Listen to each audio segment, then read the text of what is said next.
It's a beautiful Monday morning. Good morning po sa inyong lahat and welcome to another episode of the Ledipo Business Hour Magnegosyo Tayo program. This is being brought to you by the Provincial Government of Albay through the leadership of our Governor Baby Glenda Ongbongao, and we are also being helped and supported by the Provincial Information Office headed by, of course, Attorney Mary Luduca Castillo and her staff.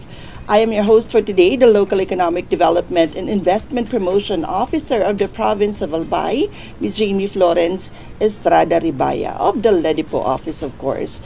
And we're always doing this naman po, no? We invite business owners, lalong-lalo na po yung mga negosyanteng dito talaga nag-umpisa ng kanilang negosyo sa probinsya ng Albay. At ang Albay ang napili nilang lugar kung saan iputap ang kanilang business. So sila po ang pina-prioritize ni Ledipo Office ito sa aming efforts na i-promote ang mga local MSMEs po. So why are we doing this? We want to motivate each and every one of you na nanonood na sana magbukas na rin po kayo ng inyong mga sariling negosyo.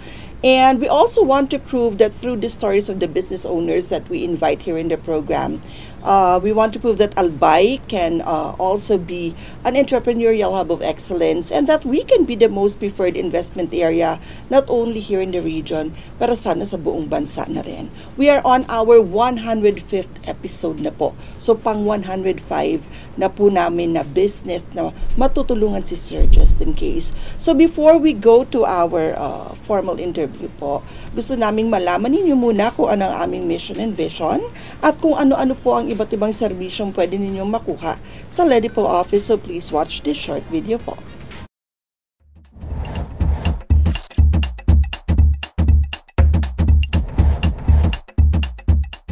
Mandates. The Local Economic Development and Investment Promotion Office is mandated to facilitate, prepare, coordinate, and execute local economic development and investment promotion policies, programs, projects, and activities in compliance with DALJ Memo, Circular Number 2010-113. Vision. Ledipo Albay envisions to make the province of Albay the most preferred investment destination by providing a welcoming environment that provides ease in doing business, effective mechanisms, accurate and timely business information, and assistance to potential investors and partners. Mission.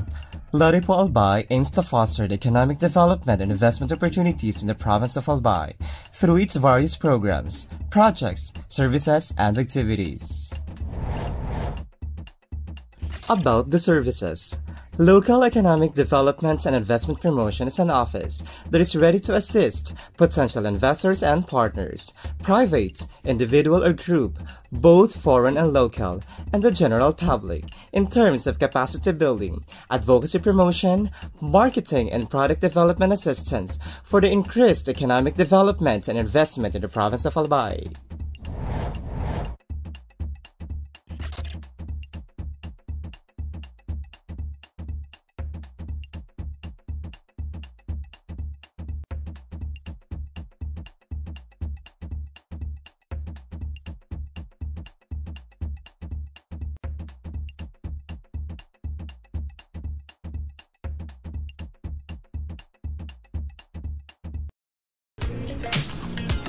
And we're back po sa mga kabubukas pa lang ng inyong mga Facebook pages and channels. Again, isang magandang Monday morning po sa inyong lahat. And welcome to another episode of the Ledipo Business Hour Magnegosyo Tayo program. We are again on our 105th episode na po. And meron na naman po tayong invited guest sa araw na ito and very excited ako na makausap siya kasi first time po ng Ledipo Business Hour na makapag-invite ng ganitong klase ng negosyo po. So friends, join me in welcoming a business owner. He is Sir Nazer Nehuso Afable. He is the owner of Albay Tattoos, Best Shop and Supply. Good morning and welcome to the program po, sir. Good morning po. Maraming salamat sa pag-invite. Yan, you're very welcome. So yan, gaya po ng nasabi ko, first time po namin na makapag-interview ng ang business ay about tattoos. So sa inyo po ng mga nanonood dyan sa amin ngayon, if you have questions po para kay sir, meron kayong gustong malaman, pwede po kayong mag-interact sa amin sa pamamagitan po ng pag-comment dyan sa baba. So sir, Ano po ang pinag-ugatan ng inyong pagninegosyo tungkol sa pagtatato? Well, nagsimula talaga siya kasi nung panahon kasi nagsimula siya ng nagpa-practice lang. Actually, dapat kasi sa pagtatato, meron talagang talent and skills, no, sa drawing. So, basically, yun ang pinaka-importante doon. So, siguro nagkaroon lang ng pagkakataon since gumawa ng machine yung ating kaibigan at nag-try tayong magtato. At doon na nga nagsimula. Ayun. So, ikaw ba, sir, mula nung pagkabata ay mahilig talaga mag-draw, mag-sketch? Opo. Talent mo na talaga yon. Oo. Yes. Mga ilang taon ka po nung na-discover mo na meron ka palang talent sa ganito? Actually, grade 1 pa lang nagdo-drawing na ako ng mga San Goku, mga Pokemon, mga anime. Oo. So, iba naman yung sa papel, sir, di ba? Tsaka yung sa balat. Yes. So, kailan ka po nagka-interest na nagawing canvas ang skin? Nagsimula ito nung nag-college na eh. College, kumuha ako ng kurso na Fine Arts sa UST. Tapos, doon na nga nagsimula, tinatuan ko yung mga kaibigan ko, mga kaklasmate ko. Yun, doon na siya nagsimula talaga. I see. Pero hindi naman basta-basta ang pagtatato, ano? For sure, meron naman talagang sinusunod na mga standards sa pagtatato. So, i-educate nyo po kami, sir. Nag-take kayo ng fine arts. Grabe, no? Sineryoso mo talaga yung iyong talent sa pagpipinta. So, fine arts, saan ka po ulit nag-aral, sir? Sa Aquinas, yun. UST na ngayon. Aquinas, UST. Baka na-meet mo dyan yung aking tito na artist din, si Stud Estrada. Ayan. Ewan ko kung naging professor mo, sis.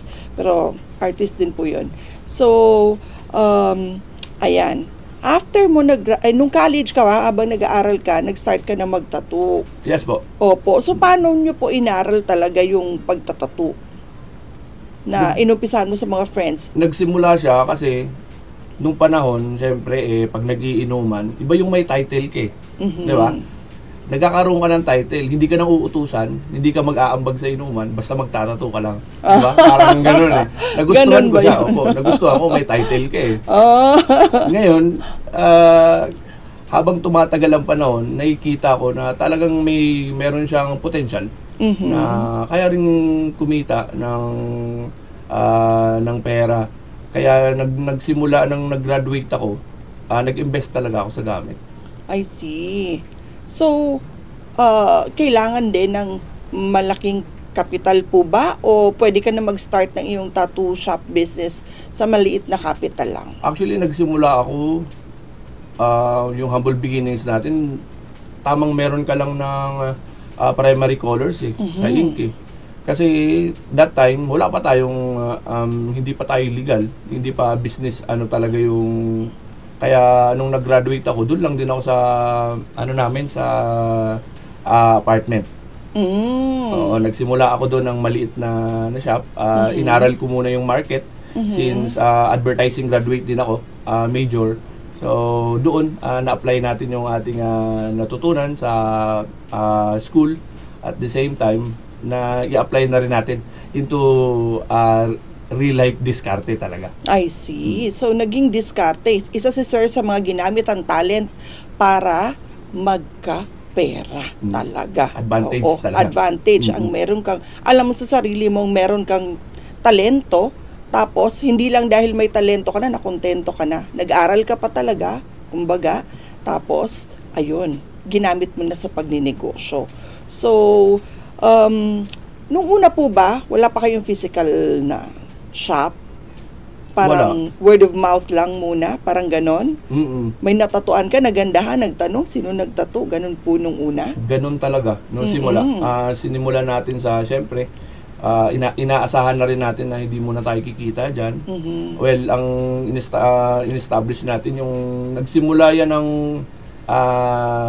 anong marketing yung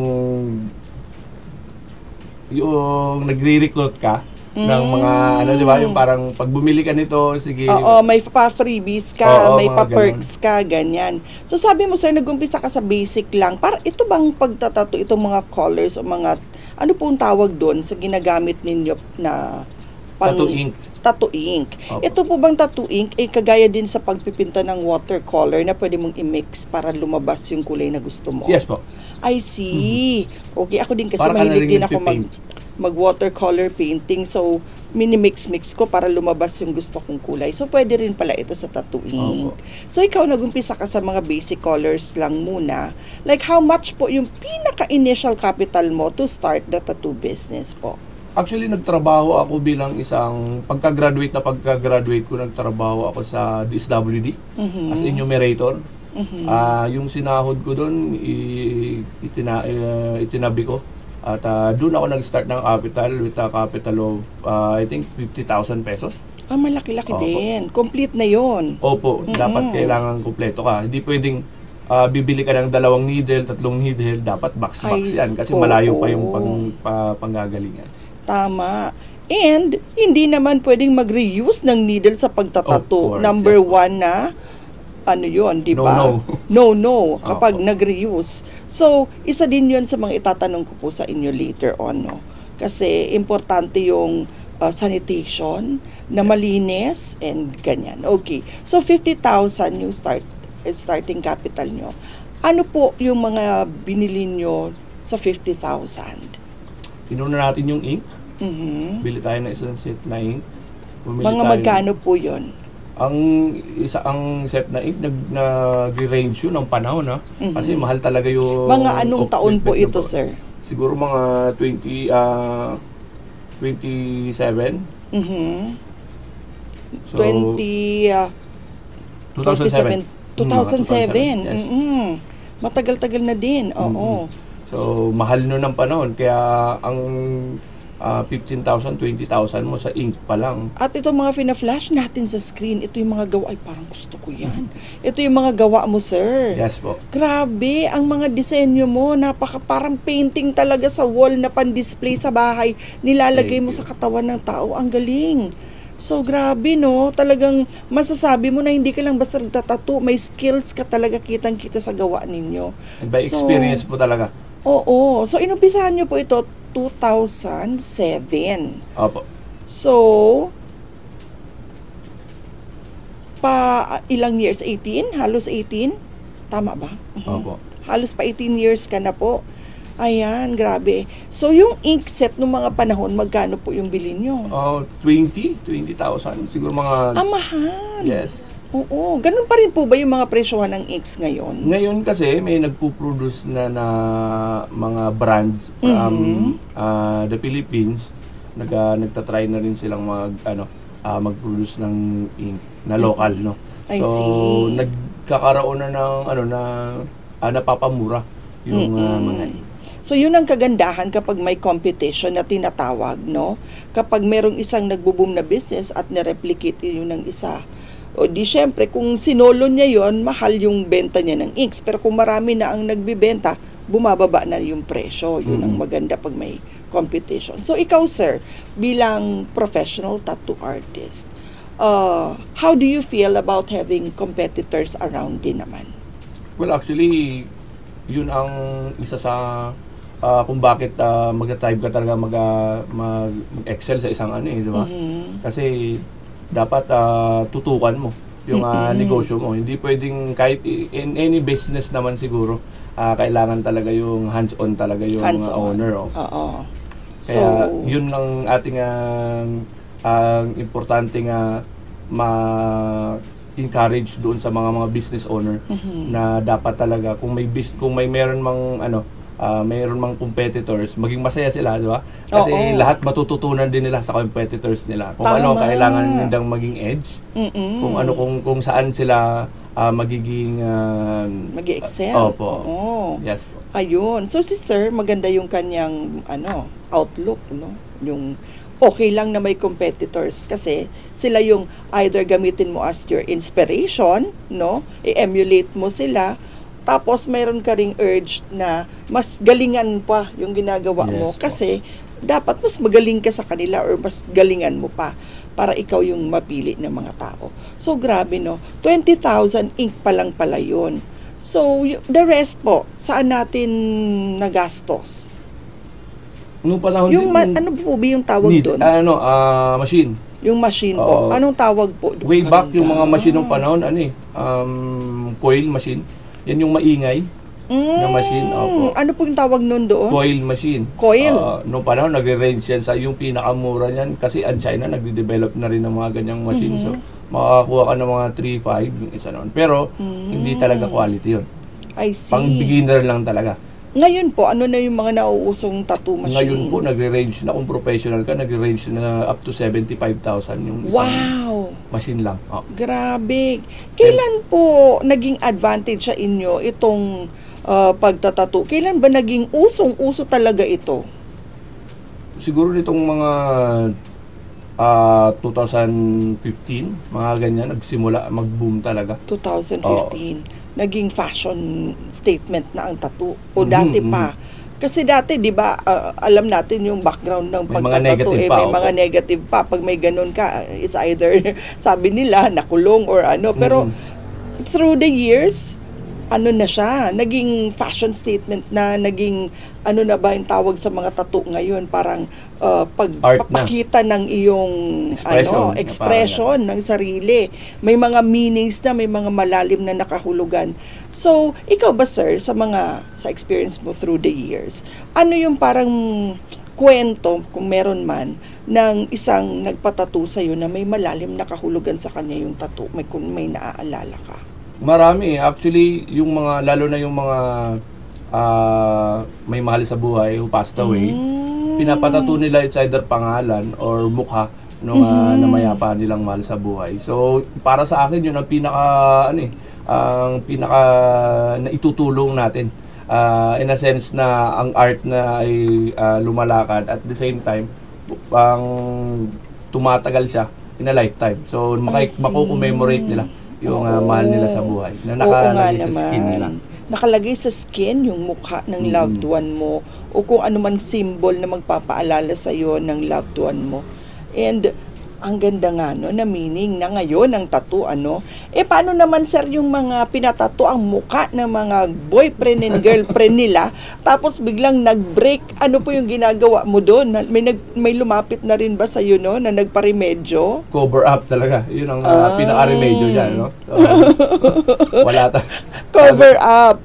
May mga nila, ganong cases ka na rin bang na-handle? Yes po. In my experience, napakatagal ng panahon, ganun talaga ganun talaga ang pag-ibig. Hindi talaga forever. Hindi forever, ganun ba? Marami-rami na ba yung mga nagpa-cover up sa'yo dahil nag-break sila? Yes po. Siguro sa isang buwan may dalawa dyan. Ay, grabe!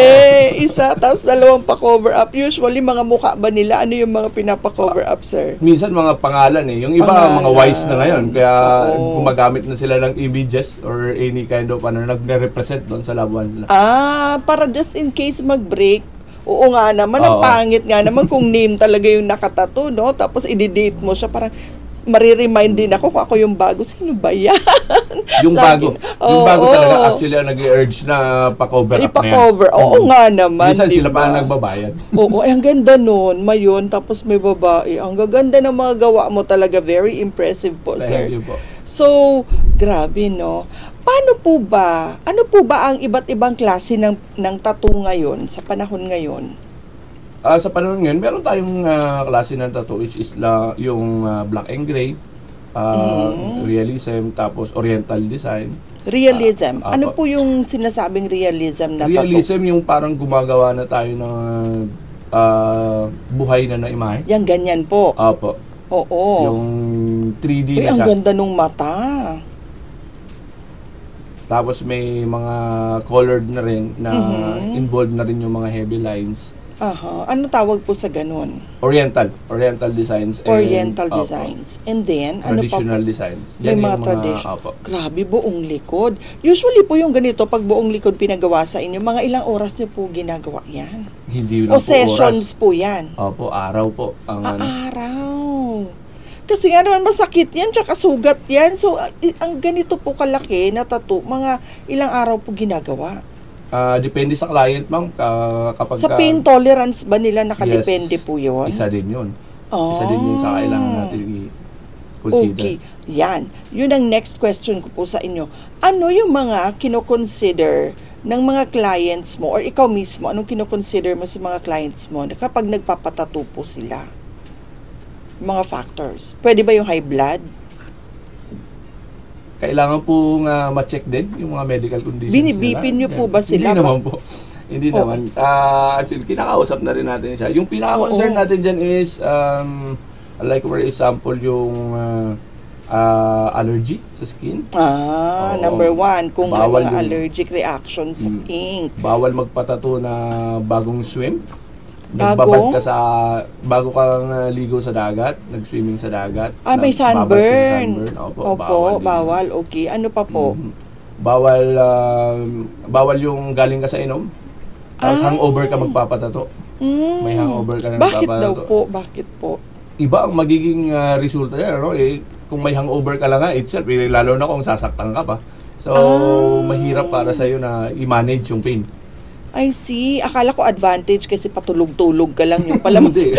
Mas masakit pala yun kapag may hangover. O, di ba? Mabuti na na-educate tayo. Ano pa po, sir, ang bawal na hindi pwede na tatuan ng mga cases? Yung iba, isa din to sa hindi kukunti lang nakakalam. Ano? Yung ink na red and yellow, may mga content yan na mercury.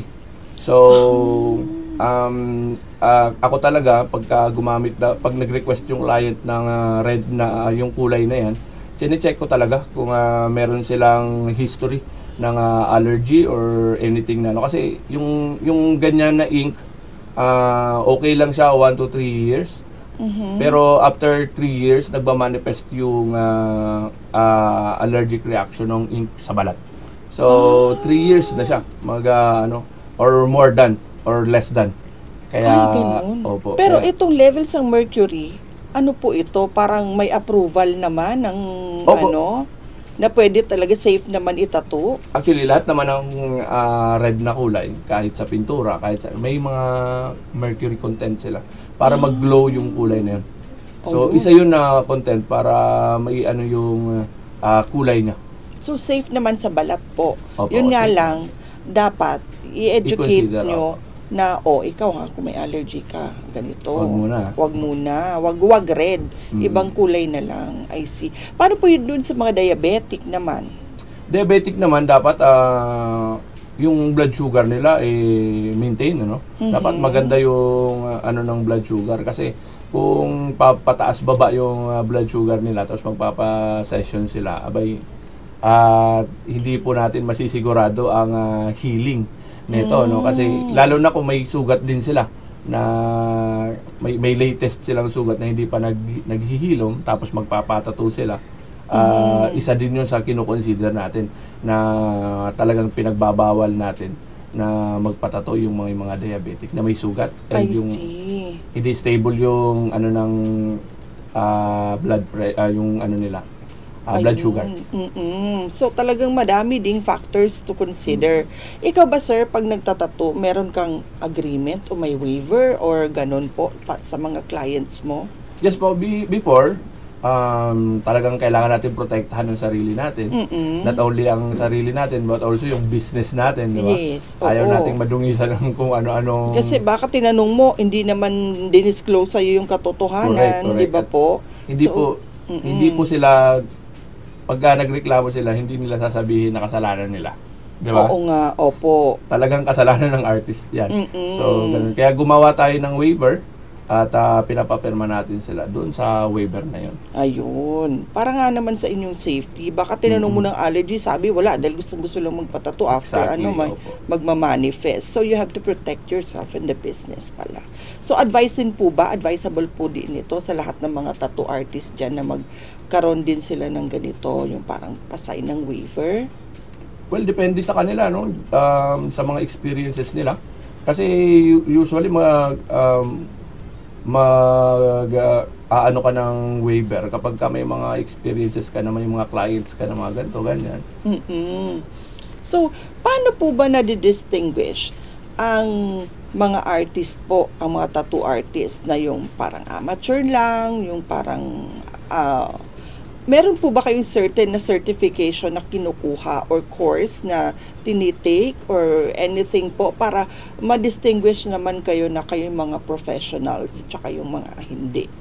Actually, usually natitingnan natin yung capability ng isang artist, isang tattoo artist, doon sa gawa talaga nila. So, doon sa gawa nila, doon mo talaga makikita kung amateur na sila or newbie. Kaya nga, nag-advocate tayo ng mga seminars and tinutulungan natin yung mga local artists natin dito sa Bicol.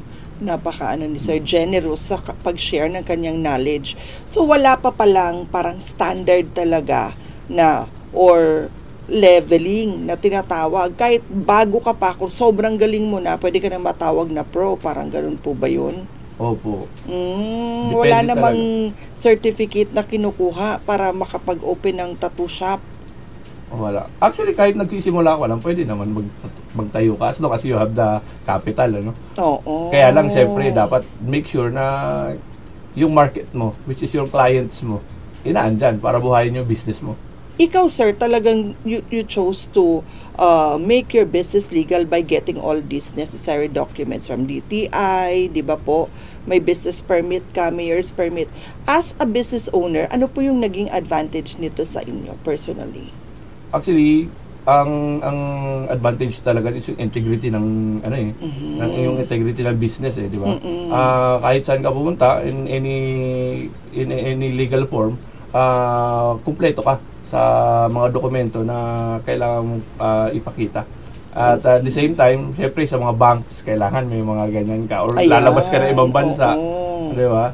So, napakalaking din nun. At the same time, syempre, lalo na yung mga market natin, like mga foreigners, hindi basta-basta nagtitiwala yung mga yan. May mga standards yung mga yan. Tama. Dapat oo nga. sine-check talaga nila kung legit talaga yung business na pupuntahan nila. Tama. Yung mga foreigners nga naman, titingnan talaga kung may permit to operate ka o tama. So ano po yung mga proseso pinagdaanan ninyo sa pag-check po nitong mga nasa posisyon para ma-make sure na compliant ka po pagdating sa ganitong klaseng business? Ano yung mga chinek nila, lalo sa sanitary permit? Opo, sa sanitary permit, yan talagang pinaka-maselan. Pinaka mahirap kunan, especially pag nag-check na sila sa studio nyo. Siyempre, check nila kung malinis. Kasi when it comes to yung process ng natin, hindi na nalalayo sa medical may dugo kasi yung lumalabas So yung proper disposal is very important. Oo. So chinek nila talaga na malinis.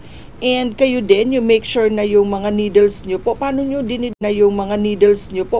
dinidispose since ito yung mga waste materials na may dugo nga kasama. So, ano po yung proper disposal din ng mga ito? Meron tayong kinukuhang kumukolekta nito, binabayaran na natin na yearly yan.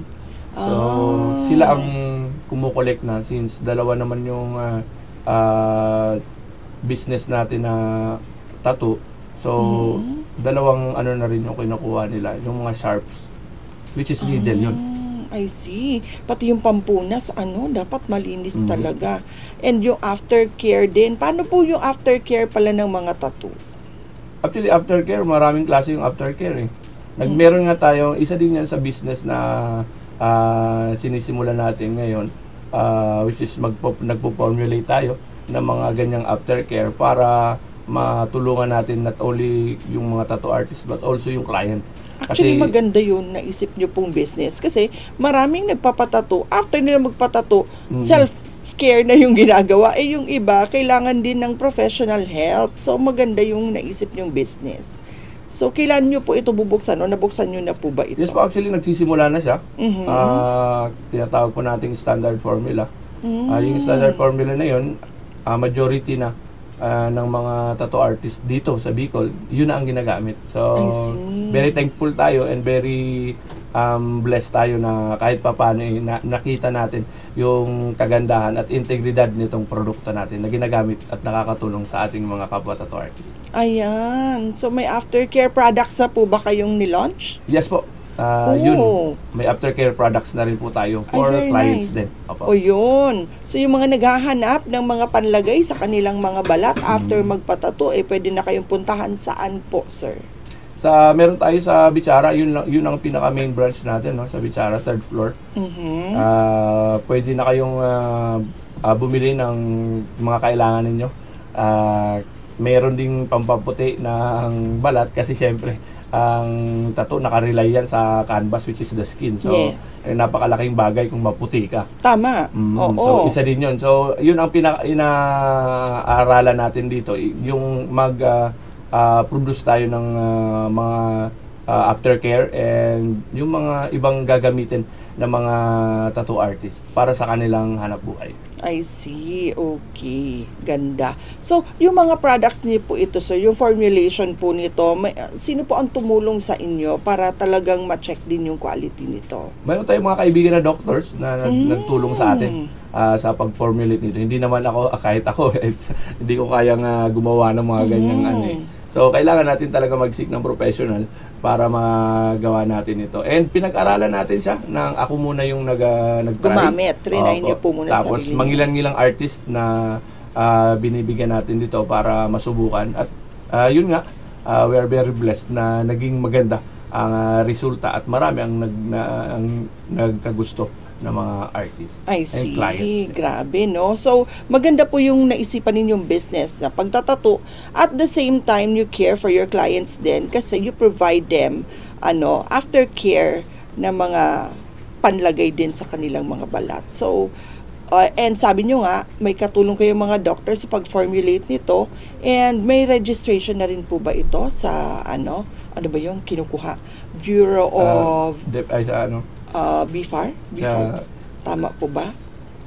Yung FDA dati kasi BFAD. So ngayon FDA approved. Opo, actually ngayon since wala pa tayong ganung kalaking budget para diyan, ginagawa next po step natin. Na. Opo, yun po ang magiging next step natin. Pero sabi niyo nga, ginamit niyo muna sa sarili niyo and sa mga friends niyo and so far maganda naman yung mga naging feedback. So on the next na yung step ng pagkuha para sabi nyo nga integrity isusunod natin yung process. Oo, yan. So maganda na rin po yun.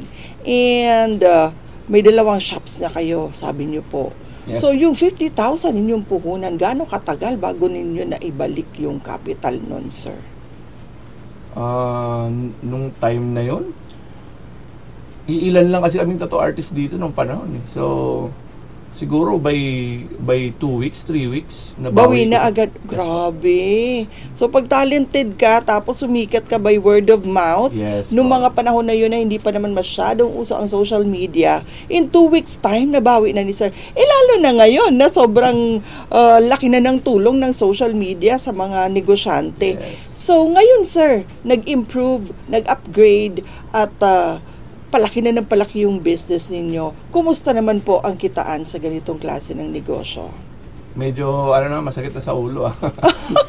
Kasi bakit sa rent, po? Oo, sa rent. Pero, big factor we yun. are looking forward na siyempre magkaroon tayo ng sarili nating, hindi na tayo magre-renta. Yun ang talaga yung win-win situation kapag kagano. Kasi ngayon, parang part of the income goes to the rent. And malaki din naman kasing factor yung lugar kung saan mo din pinuput up yung business mo. Yes po. Di ba po? Strategic spot, location. So medyo konting sacrifice din sa part na yun. Pero kung magaling ka naman talaga, sir, feeling ko kahit saan mo naman iput up ang business, pupuntahan ka pa rin ng mga clients mo. So, isa yan sa mga kinukonsider ng mga business owners, no? So, ikaw, sir, aside from, of course, sa galing na meron ka na alam mo, ano pa yung ipinuhunan mo sa character mo, sa way of thinking mo, para mapatagal mo ng ganitong katagalang business mo? Actually, inano ko lang talaga yung sarili ko na mag-focus, no? Mag-hands-on. Hands-on talaga tayo at yung passionate heart mo para magawa mo yung crafts mo. At sabi nga nila, iba ang art kapag may nasa puso galing. I see. Diba? Hindi yung gumagawa ka lang, it's because of the money. Ayun. So, napakalaking factor noon na ginagawa mo siya at minamahal mo kung ano ang ginagawa mo. Ayun. Ano na lang, token na lang pag napasaya mo at nag-enjoy yung clients mo doon sa mga ginawa. I see. So, sabi nga, do what you love what you do pagdating sa business. Ayun, grabe. So, passionate ka dito sa ginagawa. So, sabi mo, nagtitrain ka na rin ng ibang artist, nag-share ka na rin ng iyong mga knowledge sa ibang artist, which is very good, ano? So, when you started, mag-isa ka lang po ba, sir? Ang ginawa ko kasi, nung nagsimula ako, nagbuo agad ako ng organization eh. Okay. So, sa organization na yun, naando na yung mga naghahanap ng clients. Parang binuo ko na siya, ginamit ko nga yung yung skill ko sa natutunan ko sa school. Kaya bumuo tayo ng mga artist din na tinrain natin na sa ngayon may mga sarili na rin silang studio at shop. Nice. At hanggang sa ngayon nag-open pa rin tayo for apprenticeship sa mga nagsisimula at sa mga nag-focus na gusto rin nilang tahakin itong gantong trabaho. Ayun, okay. So, nung nag-start ka, meron ka na pala talagang group. Ngayon po, ilan ang staff ninyo dito sa business nyo? Actually, wala tayong staff eh. Ang ginagawa natin, yung mga apprentice lang naman na dati, which is inabsorb natin at naandyan na sa studio. So, sila na ngayon ang nag-maintain ng studio. At the same time, pag may mga clients, which is mga walk-in nga, sila na rin ang gumagawa. Ayan. So, meron ka po ba talagang mga scheduled workshops and trainings na baka gusto nyo na rin pong i-share sa mga interested po na future participants? Yes po, sa natin, sa page natin, hindi naman tayo nagdadamot sa karunungan, lalo na sa mga future artist natin. Lalo kang i-bless niyan, sir. Sige, sa Facebook page, ano po yung pangalan ng Facebook page ninyo, sir? Facebook page natin is Albay Tattoos Best -Nas at yung personal ko is Nasser Rihuso Apablo. Ayan. So, tandaan nyo po, ulitin natin, sir, para matandaan nila lalo. Albay Tattoos Best -Nas sa page. Tapos meron po tayo sa personal account ko, it is yung Nasser Rihuso Apablo.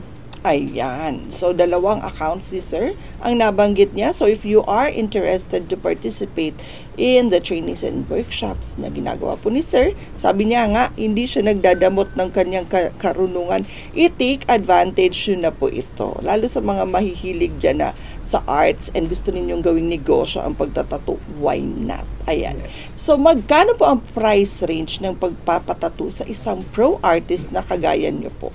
Like yung pinakamaliit and pinakamalaki. Nag-start siya sa 1.5, yung minimal, yung minimum.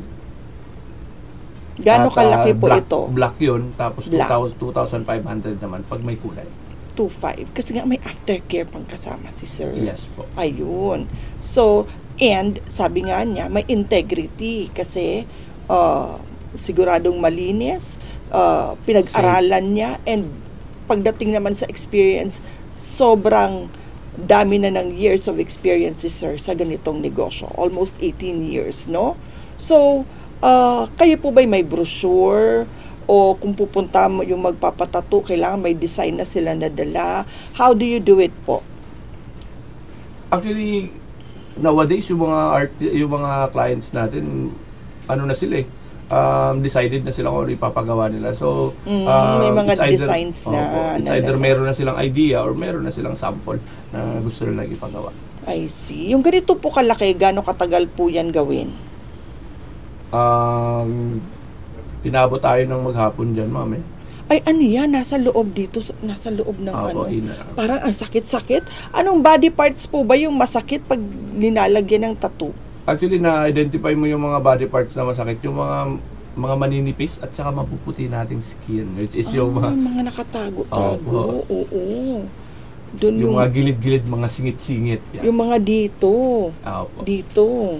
Ayan. Yung mga maninipis na pag kinurot mo, alam mo nang masakit talaga. Ayun, so, kurot test muna. Yes. Ano po ba yung mga technique na ginagawa para hindi masyadong nararamdaman yung pain? May anesthesia din po ba? Yes po, meron tayo.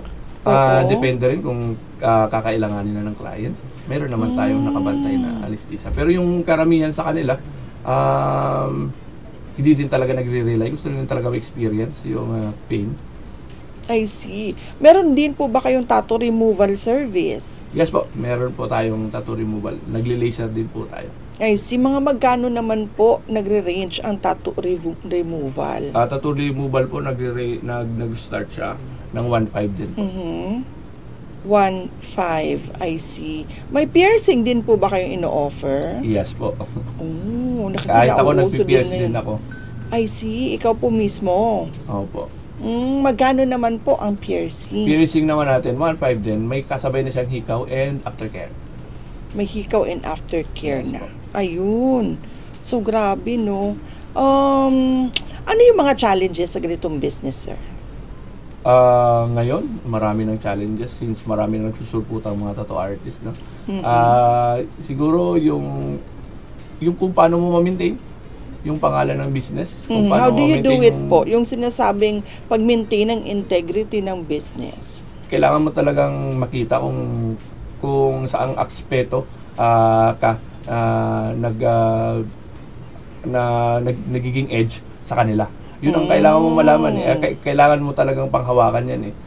Kaya yung mga artist, yung mga ano natin, especially sa Google, makikita natin yung mga review ng mga clients natin. Ayun. Na nag-certify talaga o nagpatunay talaga na sa service and talagang quality. I see. Okay. So, yun nga, sa ganitong negosyo, word of mouth advertising is very important. Doon nakakakuha sa feedback ng inyong mga clients, ng idea, yung mga iba na nagko-consider pa rin ng kung sinong tattoo artist ang gagawa, ano? Tapos nagbablog din po ako, ma'am. I see. Isa din yan sa lalong-lalo na malaki ang tulong ng social media nitong mga So, nagbablog. henerasyon na to. Ano po ba yung mga ninyo social media accounts aside from the Facebook? Yun na po yung doon lang tuloy ako naka-focus sa page. Doon lang. Wala pang TikTok, sir? Wala pang Instagram? Wala pa. Ay, may Instagram tayo, pero TikTok wala pa sa I see. Okay. So, na-experience yun na rin po ba na merong unsatisfied client? Opo, marami na.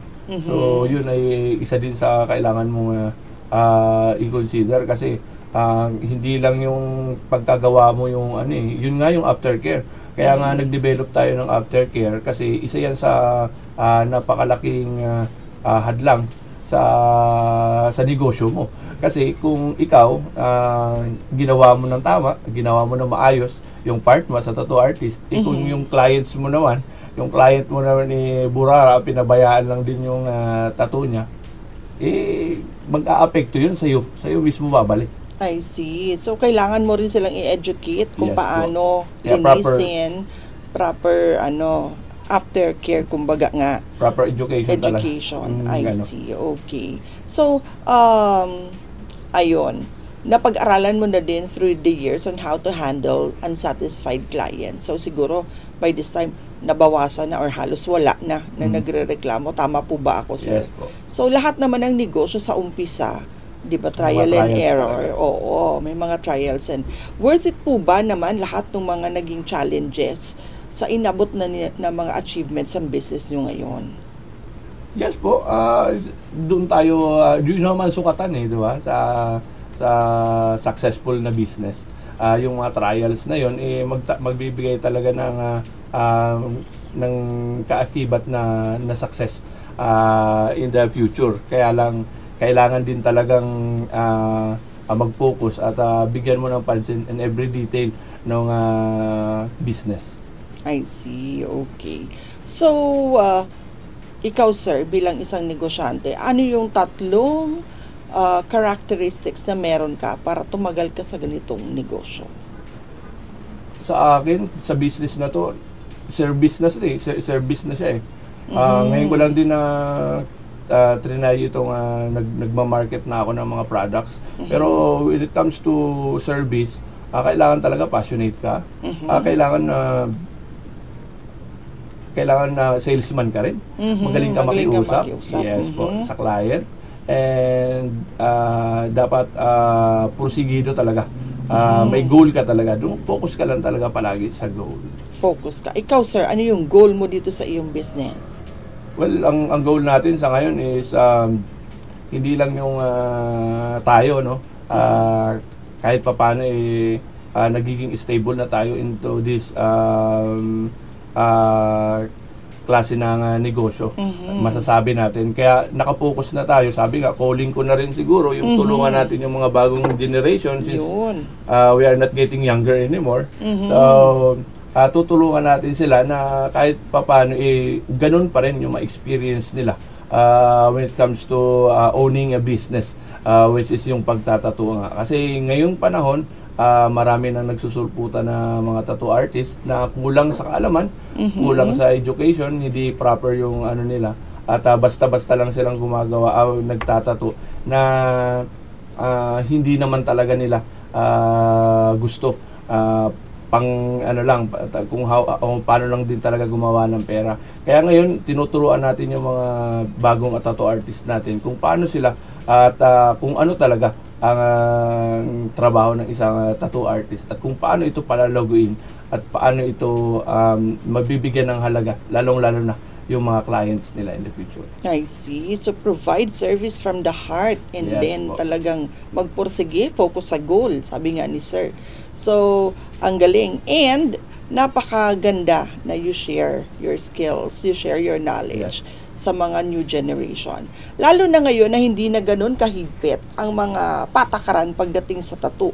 Kasi di ba po dati, kapag may tattoo, bawal sa ganitong trabaho, bawal mag-apply sa ganito. Pero ngayon, open na sila. Parang nag-iba na rin ang perception ng mundo pagdating sa tattoo, no? Dati, yung mga seafarers natin, bawal pang sumampa ng barko kapag may tattoo. Pero ngayon, may mga friends ako, malalaki pa yung tattoo, pero nasa barko sila ngayon. So, nag-iba na rin yung tingin ng mga tao. Naging art na talaga siya and naging self-expression na rin ng mga tao yung pagtatattoo. So, kahit yung mga yung mga kilalang tao, artista, they are wearing the art na rin. Lalong-lalo na din yung mga social media influencers natin. Bibihira sa kanila, walang tattoo eh. So, and parang nagiging addictive din siya, no? Parang kapag naumpisan mo ng isa, Diyos ko po, hindi ka na mapipigil, palagay ka na ng palagay ng iba't iba. Parang itong nakaupo sa couch natin dito ngayon. Yung staff ko na si Marlon, maya't maya may bago siyang tattoo. Tsaka yung anak ko din, parang nag-umpisa sa maliit. Tapos ano na yan, anak, ang dami mo nang pinagawa. Kasi nga, nung una, parang takot siya kasi bawal yung mga plans niya in life na mag-apply sa mga trabaho. Pero ngayon, open na nga. So, hala, nag-enjoy na. Ikaw, Marlon, anong dahilan mo? Bakit padami ang tattoo mo sa katawan? Ayan. So, mas nagiging meaningful na kasi ngayon ang tattoo, marami ng lately lang, ito si Boss Marlon, nagpatattoo pa lang ito eh. Oo nga po eh. May bago yan siya. Tapos parang ipinagmamalaki talaga nila ang mga tattoo kahit mga artista, di ba, pinupost. Sabi nga nila, celebrate small wins, no? Pag they are celebrating small wins, papatattoo nila yung mga karanasan. Yan. So, it's also pala a sign of showing. Kwento rin siya na, para siyang booklet. Parang booklet na yung body libro. mo. Yes, parang siyang libro na naandun na yung kwento lahat. So for sure, pangalan na ang susunod na itatato nito ni Marlon sa katawan niya. Pag nagka-girlfriend na to talaga yan. So, ikaw sir, ano yung first tattoo mo? Saang part ng katawan? At sinong gumawa sa'yo? Nag-start ako mag-tattoo sa paa eh. At, sino po yung artist mo nun, sir? Ako mismo. Ikaw mismo? Yes. Oo. Walang ibang client na magtitiwala sa iyo kung nagsisimula ka pa lang, kundi sarili mo. I see. Anong tinato mo sa paa mo, sir? Kung di ako nagkakamali, yung kinover up na kasi, gumawa ako ng parang sarili kong design, parang mga headset siya, ganun. Simple lang muna. Ngayon naka-cover up na mas bongga na. Kinover up ko na. Ayan. So, paano dinidistinguish ng mga nagpapatato din na, doon ako magpapatato kasi high-tech doon, modern doon. Ano po yung mga machines na meron ka na pwede i-consider ng mga magpapatato na, ay, doon ako pipiliin ko si sir kasi ganito yung mga gamit niya. Ano po yung mga meron ka ngayon? Actually, hindi rin malaking advantage yung gamit, no? Though, nagiging advantage lang skill siya. talaga. Opo, nagiging advantage lang siya sa kung paano mo mapapadali yung proseso. I see. Doon sa, kahit mamumurahin yung gamit mo, basta Magaling ka. Magaling ka talaga. Nasa galing ng artist pala talaga. Nasa Indian talaga yung sinasabi nila. Nasa ano po? Nasa Indian. Nasa hindi Indian. nasa pana. Oo nga naman yung precision. Di ba? Yung outcome nasa Indian. Kahit anong ganda ng pana, kung di ka naman marunong, o hindi bullseye, Yes. Tama, okay. So, nasa artist. So, yung presyuhan din, nasa galing ng artist. Yes. Tama po? Yan po ang... Diyan po minsan nagkakaroon ng Doon problema. nagkakatalo. Oo, kasi Oo. yung mga ibang clients natin, syempre, napakalaking factor na mura lang ang makuha nila. Pero, syempre, dun sa mga presyong ganun, Yung doon din quality. yung quality. Yan. Ayan. Nakaangkla dun yung quality. Ayun pala yun. So, pag medyo nagtanong ka ng price at medyo mataas ang price, ayun, mapapaisip ka na bakit. And ang sagot doon, yung quality Magaling ng talaga yung gawa. artist. Yes. Magaling talaga. And kung ikaw din man artist, hindi ka magkakalakas loob na magpresyo ng mahal kung alam mo sa sarili mong hindi ka Ang magaling. kakayahan mo, yes po. Totoo yan. Ayun, ganun pala yun. So, grabe no, Sir Chad, pakita natin ulit yung mga gawa ni Sir. Napaka-intricate ng mga designs si Sir. Pati yung kulay, akala mo talaga pintura sa frame. Yung mga pansabit sa wall, ginagawa niya sa katawan ng tao ngayon. Grabe, ang galing-galing. And for them to trust you, sa ganito kalaking body part na gawin mong canvas, ibang klase po yun. Ibang ibig sabihin nun, ano sir? Malaking tiwala na. Oo. How do you, boast about your work of art, kumbaga? Paano mo pinagmamalaki din sila dun sa Facebook page po o sa shop mo mismo, may mga displays ka dun ng mga gawa mo? Paano po ba? In every naman sa mga gawa ko, talagang pinag-uhusayan natin siya. Session by session, kung ganun kaganda yung ginawa mo ngayon, mas gaganda mo sa following day, I following see. session mo. Ikaw mismo, ito yung mga sessions niyo po ng pagtuturo ninyo? Yan po yung lately lang naganap sa Ayala Mall, Legazpi. Merong seminar yan, at the same time, friendly tattoo competition. Nice. So may mga ganun. Ikaw ba sir, meron na ring naikakabit sa pangalan mong mga competition na pinanalunan mo sir? Yes po, may mga ngilan-ngilan na rin nung panahon natin na kontesero pa tayo. Kailangan din talaga maging competitive ka. I see. Ano yung mga napanalunan mo, sir, na mga dito sa art competition? Inkanto, may mga champion na din tayo na nakuha. No? At hindi ko na nga matandaan. Sa dami ba, sir? Ilang taon na rin ang lumipas. Ngayon kasi, ang pinupuntahan na natin, lately lang pumunta tayo ng Cebu. Isang World Expo yung ating World Expo. At pinala din tayong manalo sa World Expo na yun. Grabe, ang galing pala talaga ni sir. And kapag syempre, meron kang nakakabit sa pangalan mo na mga ganitong titles, yun talaga, pwede ka na magpresyo ng malaki. Kasi, di ba po, winner ka ng isang World Expo. Ayun. Ang Depende galing rin sa ni sir. client. Depende rin sa client. Kung Kung ayaw nila nung presyo, pero kung hindi nila di kaya. Kaya nga, Ay, sabi ko, nag-a-adjust ka din ba, sir? Yun ang next question ko. Ang inaano ko talaga sa mga clients natin, kailangan talaga paghandaan nila, no? Kasi habang buhay rin nilang dadalhin yan, hindi naman madali, hindi naman pwedeng sabihin mo papatato ka ngayon, hindi ko gusto ang presyo, doon ako sa mura lang. Di ba? Pag pinagsisiyan mo yun, habang buhay mo pagsisisiyan Oo yan. nga naman. Yung pag-cover up, mas doble sakit na naman yun. Yan nga sinasabi ko sa kanila na tattoo is a permanent reminder na kung gaano mo kamahal ang sarili mo. Ayan. Kasi iba lang, yung sarili mo na, sa'yo naman yan ilalagay, hindi naman sa iba eh. Tama. Ikaw lang naman ang magsusuot yan eh. Kaya pag nagtatanong sa akin yung client ko kung masakit yung tattoo, sabi ko, ang masakit na tattoo, yung pangit na tattoo. Tama. Yun ang masakit. Kaya, Tama nga naman, dapat oo. na sigurado kang quality yung magiging tattoo mo. Magiging excited ka. Literal na nasaktan ka na, Yes. masasaktan ka Yes. pang ipakita sa lahat yung tattoo mo kasi pangit yung gawa. Oo. Parang na doble-doble nga naman yung Opo. sakit nun na Diyos ko po. So, dapat, sabi ni Sir, pag magpapatattoo po kayo, paghahandaan nyo, parehas Yes. emotion, mental, tsaka budget. Budget. Ayun. Dapat po tama ba ako? Yung tatlong yun, prepared ka, no? Yes, po. Emotionally prepared because it's something that you will imprint in your skin na panghabang buhay. So, dapat emotionally and mentally prepared ka doon na hindi pwedeng nagsisi ka tapos, di ba, nandyan na yan eh. Tapos magpapa-erase ka na naman. Tapos yung budget. Ayan. Anong advice ang pwede nyo ibigay sa mga nag-iisip magpatato ngayon, sir? Well, ang kailangan, first thing to do, is to consider yung mga artist na natitipuhan natin. At wag nating kalimutan quality check. Quality I-check natin check. yung mga gawa nila kasi sabi ko nga, sa kadami-dami ng mga tattoo artist ngayon, may mga tattoo artist nga na nagpo-post ng mga hindi naman nila gawa sa social media. Kaya dapat mabusisi ka rin. Tama. Lalong-lalo na kung medyo mababa ang presyo.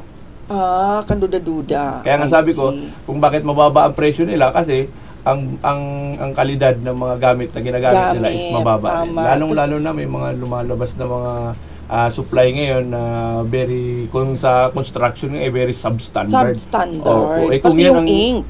Yes, yan ang problema dyan kasi yung ink magmamanifest dyan. Kung okay lang yan 1 to 2 years, in 3 years hindi ka makakaligtas dyan. So, pwedeng mas matindi pa ang mangyayari sa skin mo na yan. Talaga? Yes, 3 po. years bago mo makita kung hindi maganda yung quality ng ink. No? So, kailangan sure ka pala talaga sa Yes. pipiliin mong tattoo artist. Tsaka, dun ka sa sure ang gamit, no? Mm-mm. Yung mga needles, Safe yung ka mga talaga ink, dapat. yung mga, oo. So, kasi lifetime decision yan. Parang habang buhay makikita sa'yo yan. So, papagawa ka lang naman, dun na sigurado at magaling talaga, no? Ayan. So, ikaw naman, sir, anong pwede mong ibigay na advice sa mga business owners na ito ang linya na gustong pasukin? Yes, no. Kailangan talaga natin pagkagantong business. Service na to eh. So, kailangan natin pag-ibayuhin ang ating communication skills. Number 1 yan. At syempre, yung skills din natin sa pagtatato, isang basehan din yan kung paano mabubuhay at mapapalawak pa ang business natin.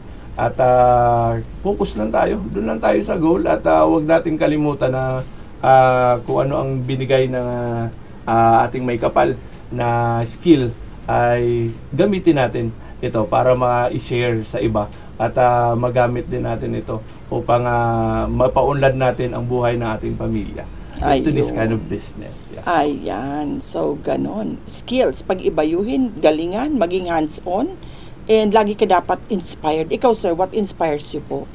Siyempre, ang pamilya talaga, yun talagang nagbibigay sa atin ng lakas ng loob.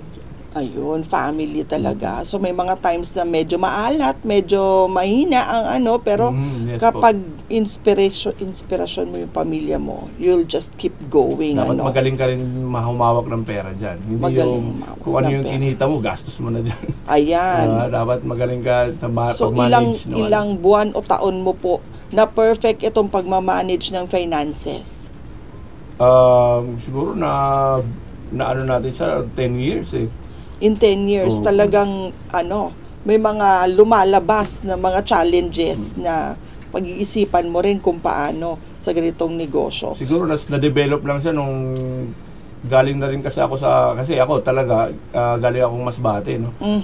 Nag-aral ako dito, nag-board ako. So yung mga binabayaran natin buwan-buwan, like for example yung renta sa sa tubig or na doon natin natutunan na yun ang kailangan nating i-prioritize talaga. So yun ang priority natin, kaya hindi tayo kahit papaano pumapalya sa mga ganyang bayarin. Obligasyon muna. Magagamit mo Oo. talaga siya pag nag-business ka na. Ayun. So, kahit bata pa, lahat ng Practice na-experience natin, magagamit natin Yes. pagdating sa actual na pag-handle ng mga finances natin, So, yun pala. Ngayon, sir, kumusta naman ang takbo ng ganitong business? Okay na po. So far, siyempre, kailangan Bawing-bawi naman ang mga ilalabas natin na gastos. No? Nabibigyan naman tayo, napoprovide naman tayo ng buhay na tama para sa atin, napapasaya naman natin ang pamilya natin. At yun ang para sa akin isang... May future sa ganitong negosyo. May nakakaipon, nakakabili ng kung anong gusto mong gawin sa buhay. So, itong business po ba na ito ay nakakapagbigay sa inyo ng power to purchase your wants din, hindi lang yung needs? Yes po. Kaya nga natutuwa ako. No? Kaya nung nagsimula akong kumita dito, hindi ko na talaga siya binitawan. So, pinopus ko na talaga siya. At sabi ko nga, ako hindi naman ako matalino. Kaya etong skill na binigay sa atin, na galing sa taas, gamitin na natin. At may kanya-kanya din talaga tayong skill sa... Blessing talaga yung skills na to. So, kung alam mong meron ka nun, gamitin mo na, inegosyo mo na. Kailan pa? Now na. Yes. Galingan mo na. Dapat. Galingan mo na. And buksan mo na, umpisahan mo na. Yun. Ayan. So, thank you so much, sir. Diba? Sabi ni sir, ilang oras? Tapos na yung isang oras natin. Ayan. And sa lahat po ng mga negosyante na nakakapanood nitong aming programa, we are offering you a platform where you can share your experiences po sa pagninegosyo. And at the same time, you can also promote your businesses for free. Libre po ito, handog sa inyo ng Provincial Government of Albay at ng LEDIPO office. Sana po i-take advantage niyo itong opportunity na to. After ng interview, i-feature po namin sila sa isang business magazine. And kapag may mga trade fairs po kami, itong aming mga invited guests ay mabibigyan ng priority slots. And kapag may mga trainings din po kami for MSMEs, sila po yung unang-una naming mai-inform about it. So take advantage of this opportunity po.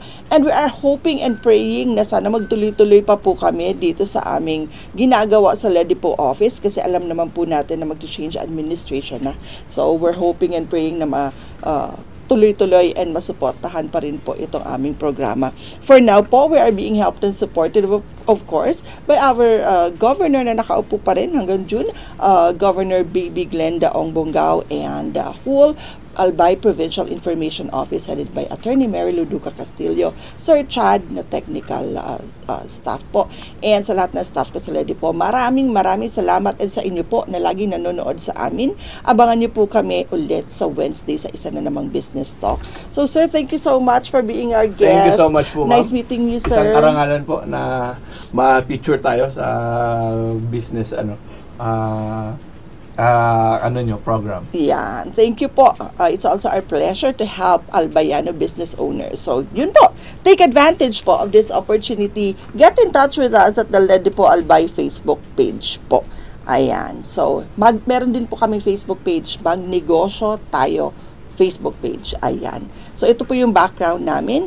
And get in touch with us sa mga gusto pa po magpa-interview at ma-promote ang inyong mga business. Basta po compliant kayo sa lahat. Mayor's Permit, DTI, and BIR. Ayan. So, dapat compliant. Yes. Ayan. So, thank you so much again for watching. Thank you po sa panonood ng aming programa. This is again your host, Jamie Florence Estrada Ribaya. Good morning. Enjoy the rest of the week. See you on Wednesday. God bless po. Bye-bye po.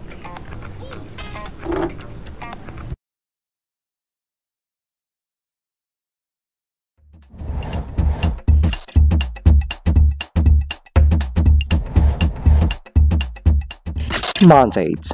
The Local Economic Development and Investment Promotion Office is mandated to facilitate, prepare, coordinate, and execute local economic development and investment promotion policies, programs, projects, and activities in compliance with DALJ Memo, Circular Number 2010-113.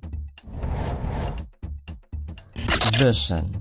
LEDIPO Albay envisions to make the province of Albay the most preferred investment destination by providing a welcoming environment that provides ease in doing business, effective mechanisms, accurate and timely business information, and assistance to potential investors and partners. Mission.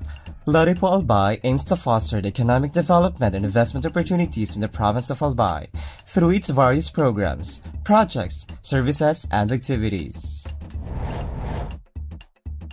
About the services. Local Economic Development and Investment Promotion is an office that is ready to assist potential investors and partners, private, individual or group, both foreign and local, and the general public in terms of capacity building, advocacy promotion, marketing and product development assistance for the increased economic development and investment in the province of Albay.